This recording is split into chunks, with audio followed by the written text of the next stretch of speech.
إن الحمد لله نحمده ونستعينه ونستغفره ونؤمن به ونتوكل عليه ونعوذ بالله من شرور أنفسنا ومن سيئات أعمالنا من يهده الله فلا مضل له ومن يضلل فلا هادي له وأشهد أن لا إله إلا الله وأشهد أن محمدا عبده ورسوله أما بعد فإن خير الحديث كتاب الله وخير الهدي هدي محمد صلى الله عليه وسلم وشر الأمور محدثاتها وكل محدثة بدعة وكل بدعة ضلالة وكل ضلالة في النار. قال الله تبارك وتعالى فأعوذ بالله السميع العليم من الشيطان الرجيم من همزه ونفخه ونفسه بسم الله الرحمن الرحيم يا أيها الذين آمنوا اتقوا الله حق تقاته ولا تموتن إلا وأنتم مسلمون يا أيها الناس اتقوا ربكم الذي خلقكم من نفس واحدة وخلق منها زوجها وبث منهما رجالا كثيرا ونساء واتقوا الله الذي تساءلون به والأرحام إن الله كان عليكم رقيبا يا أيها الذين آمنوا اتقوا الله وقولوا قولا سديدا يصلح لكم أعمالكم ويغفر لكم ذنوبكم ومن يطع الله ورسوله فقد فاز فوزا عظيما. وقال تعالى في موضع آخر يوم نقول لجهنم هل امتلأت وتقول هل من مزيد وأزلفت الجنة للمتقين غير بعيد هذا ما توعدون لكل أواب حفيظ من خشي الرحمن بالغيب وجاء بقلب منيب ادخلوها بسلام ذلك يوم الخلود. وقال تعالى في موضع آخر ولقد ذرأنا لجهنم كثيرا من الجن والإنس لهم قلوب لا يفقهون بها ولهم أعين لا يبصرون بها ولهم آذان لا يسمعون بها أولئك كالأنعام بل هم أضل وأولئك هم الغافلون. ہر قسم کی تعریف و توصیف بڑائی اور کبریائی حمد و ثنا اس اللہ وحدہ لا شریک کے لیے لائق و زیبا ہے جس نے اس عظیم کائنات کی تخلیق کی اور اس کے اندر بے شمار مخلوقات کو پیدا کیا اور ان تمام مخلوقات میں سب سے اعلیٰ اور سب سے افضل مقام اشرف المخلوقات یعنی انسان کو عطا کیا ہے. درود و سلام ہو تمام نبیوں اور رسولوں پر خصوصیت کے ساتھ میرے اور آپ کے آخری نبی جناب محمد رسول اللہ صلی اللہ علیہ وسلم کی ذاتی گرامی پر جن کی محنتوں اور کاوشوں کے بعد یہ دین اسلام ہم تک آ پہنچا ہے. آج ہم مسلمان ہیں, ایمان کے دائرے میں سانس لے رہے ہیں تو یہ اللہ تبارک و تعالیٰ کے فضل کے بعد انبیاء علیہ السلام صحابہ اور سلف صالحین کی محنتوں کا نتیجہ اور ثمرہ ہے. محترم حضرات اور خواتین اسلام, ابھی میں نے خطبہ مسنہ کے بعد سورۃ الاعراف کی ایک آیت کریمہ آپ لوگوں کے سامنے تلاوت کی ہے. یہ آیت کا ترجمہ یہ ہے کہ اللہ تبارک و تعالیٰ نے فرمایا کہ وَلَقَدْ ذَرَأْنَا لِجَهَنَّمَ كَثِيرًا مِنَ الْجِنِّ وَالْإِنسِ, ہم نے انسانوں اور جنوں کے لیے جہنم کو تیار کر رکھا ہے.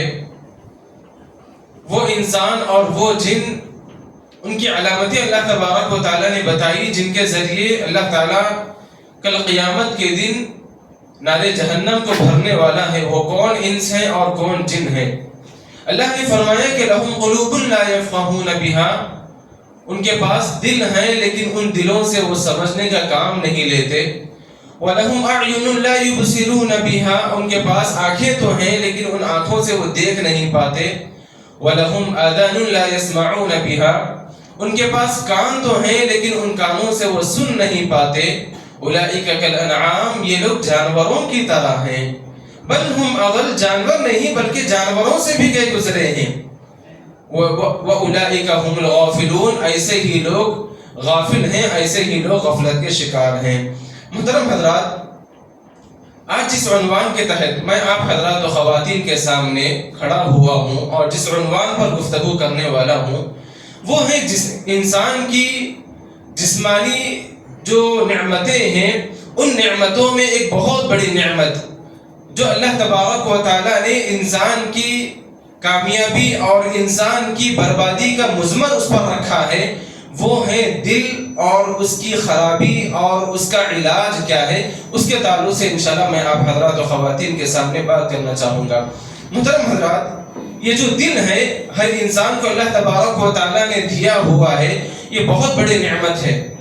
اللہ کے نبی صلی اللہ علیہ وسلم نے فرمایا، بخاری و مسلم کی روایت ہے، اذا صلح الجسد كله واذا فسد الجسد كله الا وهي القلب۔ آپ نے فرمایا کہ اگر انسان کا جو دل ہے وہ دل صحیح سالم ہے تو سمجھ جاؤ کہ اس کا جسم صحیح سالم ہے۔ اگر اس کا دل بگڑ جائے تو سمجھ جاؤ کہ اس کا دل بگڑا ہوا ہے۔ اللہ کے نبی صلی اللہ علیہ وسلم نے فرمایا کہ وہ جو حصہ ہے وہ حصہ اس کے جسم کا ایک پارٹ ہے، ایک حصہ ہے، اس کو دل کہا جاتا ہے۔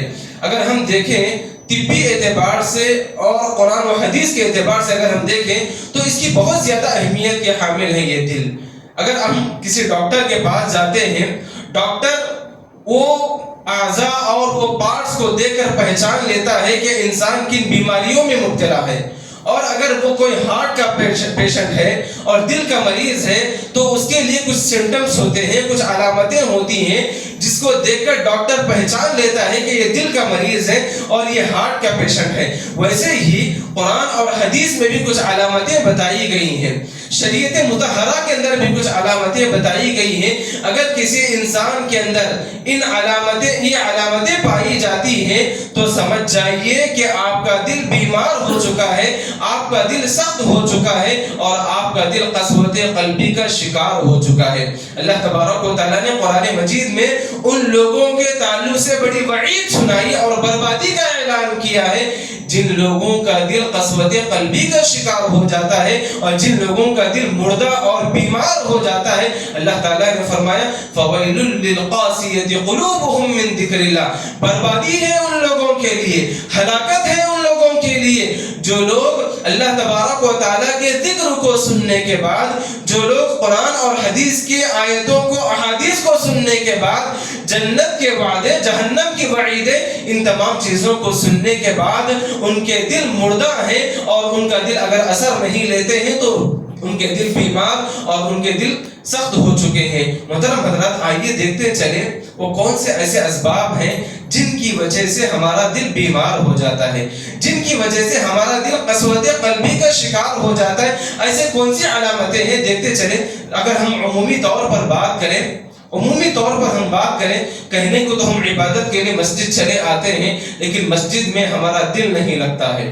سمجھ جائیے کہ آپ کا دل بیمار ہو چکا ہے۔ ہم عبادت تو کرتے ہیں لیکن ان عبادتوں سے ہمیں لذت محسوس نہیں ہوتی ہے۔ سمجھ جائیے کہ آپ کا دل بیمار ہو چکا ہے۔ ہم نماز پڑھ رہے ہیں، اللہ کے نبی صلی اللہ علیہ وسلم نے حضرت بلال کو کہا تھا، اے بلال نماز کے لیے اذان دو اور ہمارے دلوں کو راحت پہنچاؤ۔ معلوم یہ ہوا کہ نمازوں کے ذریعے دلوں کو اطمینان اور دلوں کو سکون ملتا ہے۔ اگر ان نمازوں کا اہتمام کرنے کے باوجود بھی ہمارے دلوں میں اگر بے اطمینانی ہے، بے چینی ہے تو سمجھ جائیے کہ آپ کا دل بیمار ہو چکا ہے۔ آپ کے سامنے یتیم کا تذکرہ آتا ہے، آپ ایک غریب کو دیکھتے ہیں، آپ ایک بیوہ کو دیکھتے ہیں اور ان کی تکلیفوں کو، ان کی مجبوریوں کو سمجھ کر ان کے لیے مسائل کو